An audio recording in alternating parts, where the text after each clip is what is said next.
Fala pessoal, sou Mauro, economista do Porquê, e começa agora mais um episódio do Economista em Tudo.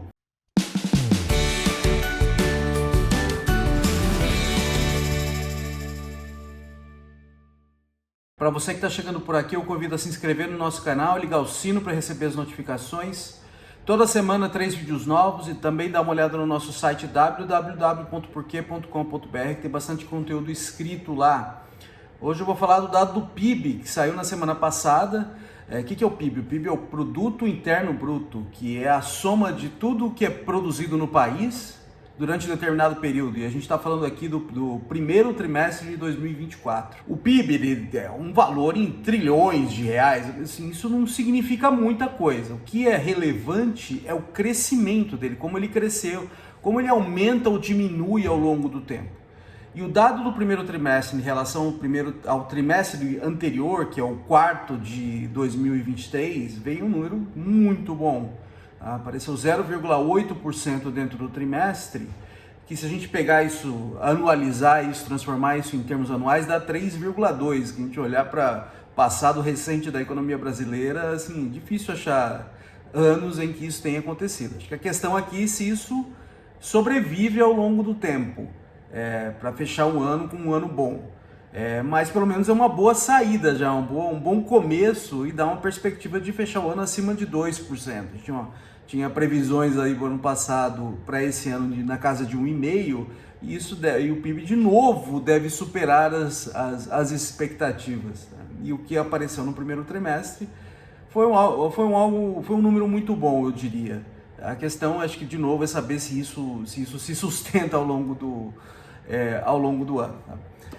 Então, falando rapidamente assim, de o que é o PIB, o PIB é o valor de tudo que é produzido no país durante determinado período. Tá? E aqui a gente está falando do primeiro trimestre de 2024. Então, você tem que somar produtos diferentes, serviços diferentes, você tem que somar cadeira, mesa, computador, ingresso de cinema.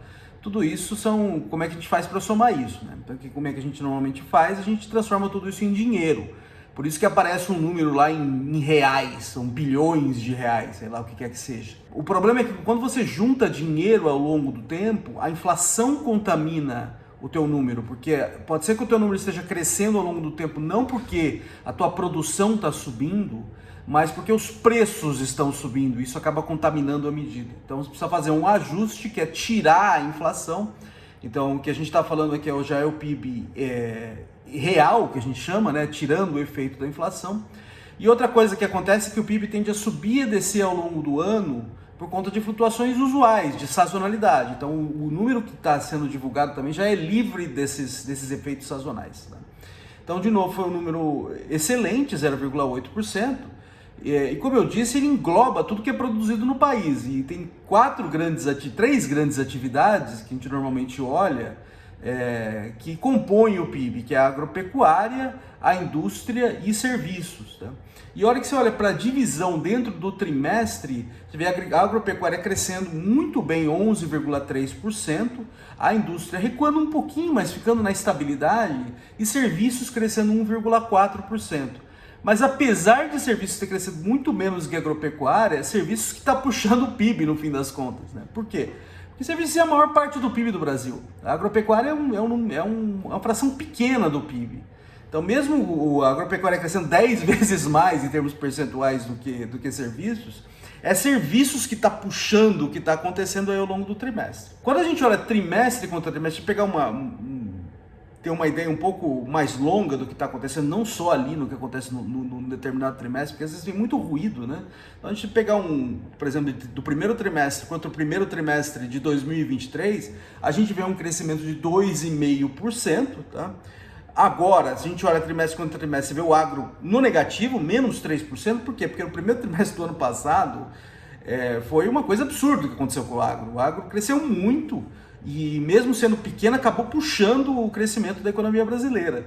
Tá? Agora não é o caso, que está revertendo um pouco isso. A indústria cresceu 2,8% e serviços 3%. Mas, de novo, o que puxou o crescimento aí ao longo dos últimos 12 meses é basicamente serviços. Serviços é a maior parte do PIB. Então, o serviço está crescendo mais ou menos, ele já é suficiente para ele puxar o crescimento do PIB. Então, o que isso significa, no fim das contas, quando a gente olha para o crescimento aí ao longo, principalmente no curto prazo, ele está sendo regido muito fortemente por uma dinâmica interna. Tá? Por quê? Porque serviços é muito pouco afetado pelo comércio internacional. Tá? Serviço que a gente chama de um bem não comercializável. Por quê? Porque os custos de transporte de serviço são muito elevados. Tá? Então, por exemplo, se eu quero um corte de cabelo, se o corte de cabelo ficar mais barato em outro país, ninguém vai pegar o avião para cortar o cabelo lá, tá? Ou trazer o cabeleireiro para cá.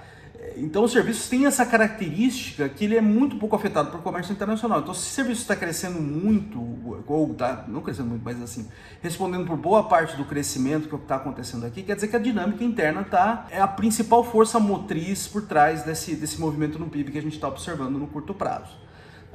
E isso bate quando a gente olha para os dados, que o PIB tem o lado da produção e ele tem o lado de como que o PIB ele é gasto. Tá?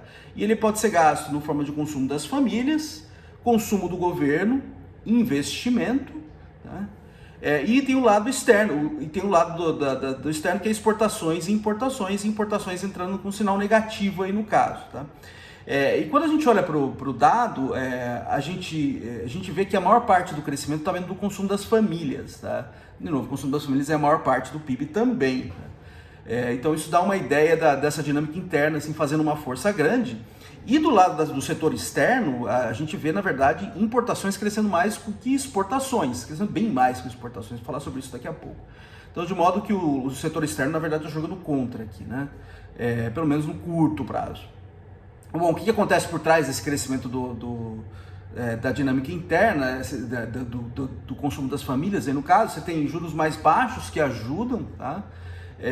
O Banco Central subiu muito os juros e começou um processo de queda, e isso aí ajuda também no crescimento.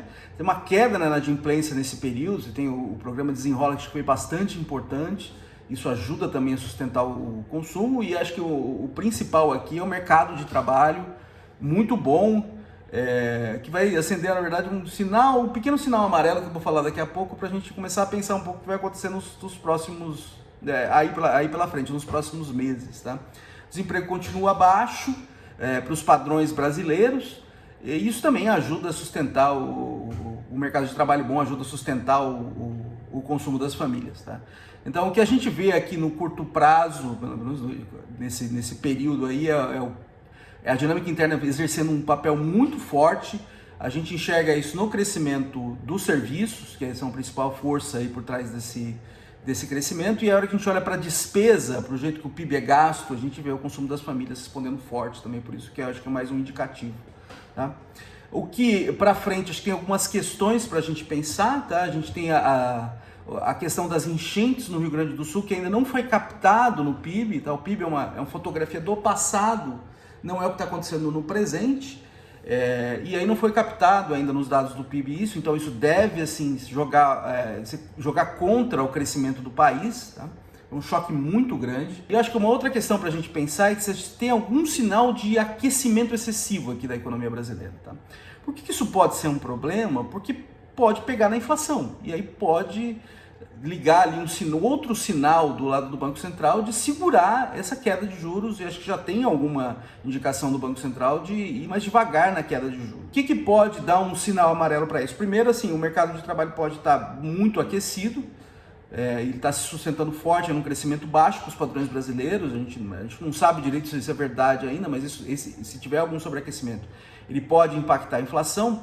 E eu acho que o dado da importação, lógico, ainda bastante preliminar, pode dar um sinal para isso. Acho que uma coisa importante aqui falar, importação alta não é uma coisa ruim, tá? Ainda que do lado do PIB aí ele entra com sinal negativo e tal, mas assim, é que você precisa fazer um ajuste. Por exemplo, se no consumo tem muito bem importado, ele entra no consumo. Eu preciso fazer um ajuste do lado da importação, porque o que é importado não é produzido aqui. Então isso não é necessariamente uma coisa ruim, você está aumentando a diversidade de consumo das famílias brasileiras, as empresas também conseguem trazer máquinas de fora, isso acho que tem coisa muito boa aí, na verdade. Tá? Eu acho que o sinal amarelo pode ligar se essas importações começam a crescer de maneira muito forte, E aí pode ser um indicativo de que a economia está superaquecida. E aí a gente teve um crescimento forte agora no primeiro trimestre, lógico. É um trimestre só. Mas acho que é uma coisa para a gente ficar observando esses dados aí para os próximos períodos, se eles começam a se sustentar, se a gente continua a ver a importação crescendo muito fortemente, esse desemprego no nível ainda baixo, e aí se começar a pegar na inflação mesmo. Mas acho que é algo para a gente ficar um pouco de olho aí para ver o que acontece nos próximos trimestres. Não é algo acho que é para alarmar ainda, mas acho que é para ficar de olho no dado, tá? É isso aí, pessoal, muito obrigado por ter assistido o vídeo, a gente volta a conversar mais na semana que vem. Deem uma olhada no nosso site, tem bastante conteúdo escrito lá, o endereço é www.porquê.com.br. A gente tem muitas redes sociais, tem aqui no YouTube, no Facebook, no Instagram e no Twitter. E é isso aí, até a semana que vem, um abraço!